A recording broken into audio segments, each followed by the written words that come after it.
Well, as Minnesota works through its lottery process for cannabis businesses, a handful of tribal nations across the state have already opened dispensaries. The Lac Band of Lake Superior, Chippewa joined that group, blazing the trail with the opening of Anong Native Cannabis Company this week. Northern News Now's Sophia Lauber was there today learning what the dispensary means for the tribe and those looking to buy. Anong here in Cloquet is the first recreational dispensary to open in the Twin Ports area, with Fond du Lac representatives excited about the economic opportunity this gives the tribe. That it'll bring more resources to our community to help build our reservation back the way it's supposed to be.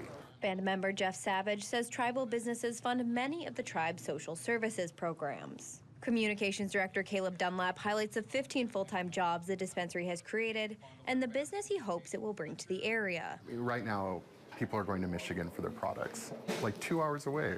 And so not only do we hope to help save people's gas money, but keep them local. Fond du Lac has been working closely with the state's Office of Cannabis Management to launch the dispensary. We hope to be good examples for all the rest of Indian country and all our non-Indian communities around the area. But being a leader also comes with extra pressures.